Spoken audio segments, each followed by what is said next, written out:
Hello guys, हाजिर हो रही है बॉलीवुड सुप्रीम डांटियन का एक और नया एपिसोड लेकर। वीडियो पसंद आए तो वीडियो को लाइक और चैनल को सब्सक्राइब करना ना भूलिएगा। चलिए वीडियो शुरू करते हैं।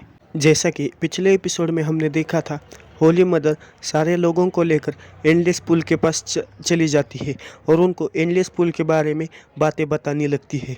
एपिसोड की शुरुआत में यून दाव से कहती है कि दाव, तुम्हें भी इस बात सेरेमनी में हिस्सा लेकर एंडलेस पुल पर जाकर उसके साथ कल्टीवेट करना होगा और जो तुम्हारी तायुष्ट बॉडी है इसकी मदद से तुम्हें एक बहुत बड़ी अपॉर्चुनिटी मिलेगी और तुम्हारी जो जर्नी है गॉड बनने की उसकी शुरुआत होगी। फिर दाव यून से कहता है कि सिस्टर, तुम्हें क्या लगता है कि कजिन भी इस सेरेमनी को अटेंड करेंगे? ये बात सुनकर यून दाव से कहते हैं कि आखिर तुम उसकी परवाह क्यों करते हो और तुम्हारा इस सेरेमनी में सबसे बड़ा कॉम्पिटिटर एक क्विलिन का होलीसन है और जो क्विंशु है वो तुम्हारे साथ कंपेयर भी नहीं किया जा सकता। फिर दाव यून से कहता है कि ये सब जाने दो, मुझे हमेशा से ऐसा लगता है कि कजिन जो है उसे आधे रास्ते में ही मार डालेंगे। फिर होली मदर उन सब से कहती है कि जेंटलमैन, आप जैसे ही उस सीढ़ियों पर कदम रखेंगे तो आपको ऐसा लगेगा कि आपके शरीर पर कोई पहाड़ आकर बैठ चुका है और आपका अगला कदम लेना काफ़ी मुश्किल होगा।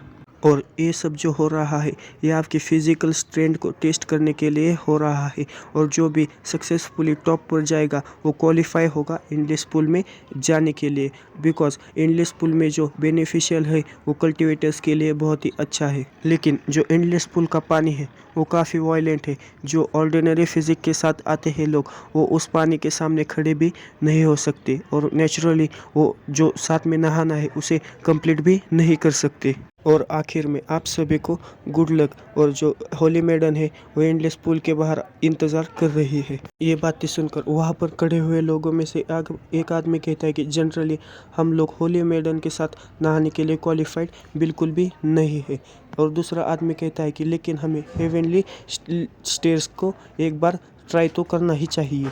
फिर वो लोग वहाँ से जाते हुए कहते हैं कि जो सीढ़ियों का प्रेशर है वो काफ़ी स्ट्रांग है, जिसके पास एशियन गॉड्स का फिजिक है जैसे कि होलीसन, वही उस प्रेशर के सामने खड़े हो सकते हैं। और लगता है कि इस समय जो क्विलिन सेंट है होलीसन वही इसे ख़त्म करेगा। फिर होलीसन क्विंशु के पास आता है और कहता है कि 18 सन ऑफ गॉड, क्या आप मेरे साथ जाना चाहेंगे? फिर क्विंशु उससे कहता है कि तो फिर ठीक है, चलो साथ में चलते हैं। फिर होलीसन क्विंशु से कहता है कि जो एम्परर का रास्ता था तब तुम वहाँ पर लखे थे और तुम्हारे पास एक अच्छी मेड भी थी, लेकिन अब जो तुम्हें इस सीढ़ियों पर चढ़ना है वो सिर्फ और सिर्फ तुम्हारे स्ट्रेंथ के भरोसे पर है और तुम सिर्फ कुछ सीढ़ियाँ चढ़कर अपने घुटने पर मत गिर जाना, सिर्फ इस होलीसन के खातिर। फिर हमें उन सीढ़ियों पर का सीन दिखाया जाता है जहाँ पर एक आदमी उन सीढ़ियों पर चढ़ रहा होता है लेकिन उसके ऊपर बहुत ही ज़्यादा प्रेशर गिर रहा होता है और वो कहता है कि मैंने सिर्फ एक ही सीढ़ी ऊपर चढ़ी है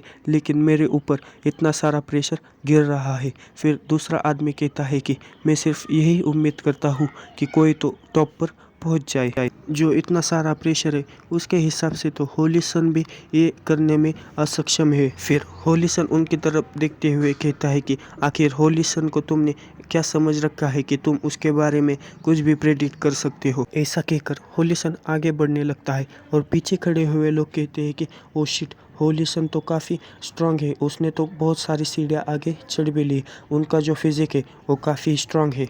फिर हमें क्विंशु को दिखाया जाता है जिसे कि सीढ़ियाँ चढ़ने में काफ़ी तकलीफ़ हो रही होती है। फिर वो अपने मुंह का पसीना पोंछते हुए कहता है कि सब लोगों ने सही कहा था, इसके अंदर बहुत सारा प्रेशर है और ये जो चैलेंज है वो कुछ ज़्यादा फ्रेंडली बिल्कुल भी नहीं है। तभी वहाँ पर दाव आ जाता है और कहता है कि कजिन, क्या आप ठीक है? आपने तो सिर्फ एक ही सीढ़ी चढ़ी है और आप यहाँ पर रुक गए। फिर क्विंशु दाव से कहता है कि दाव, तुम सही समय पे आए हो, क्या तुम मुझे हाथ दे सकते हो? फिर दाव ओके कह देता है। फिर क्विंशु अपना हाथ उसके कंधे पर रख देता है। फिर हमें दिखाया जाता है कि होलीसन ऊपर से ये सब देख रहा होता है। फिर वो कहता है कि 18 सन ऑफ गॉड ने अपनी स्काउंड्रल जैसी चीज़ें खेलना फिर से शुरू कर दिया।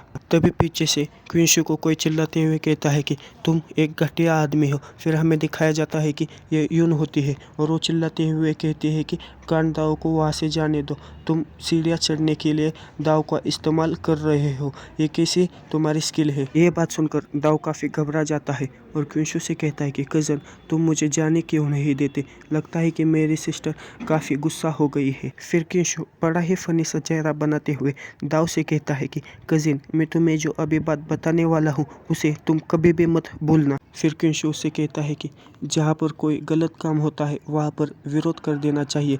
तुम हमेशा ही अपनी बहन के परछाई बनकर नहीं रह सकते। ये बात सुनकर दाव क्विंशु से कहता है कि कजिन, आपने जो बात बताई है वो सेंस तो करती है, लेकिन तभी क्विंशु एक फनी सा चेहरा बनाते हुए उसके कंधे पर हाथ रख देता है और कहता है कि लेकिन वेकिन कुछ भी नहीं, चलो पहले एक स्टेप और चढ़ते हैं। ऐसा कहकर वो आगे बढ़ने लगते हैं। फिर दाव एक सीढ़ी ऊपर चढ़ता है और पीछे से क्विंशु का हाथ पकड़ के उसे भी ऊपर खींच लेता है। ये सब देखकर यून काफ़ी गुस्सा हो जाती है और गुस्से में कहती है कि दाव, आखिर तुम उसके लिए क्यों इंतज़ार कर रहे हो? क्विंशु को दूर ढकेलो और तुम आगे जाओ, नहीं तो तुम बहुत बड़ी मुसीबत में पड़ जाओगे। बस दोस्तों, इस वीडियो में इतना ही। मिलते हैं अगले किसी वीडियो में। Okay bye.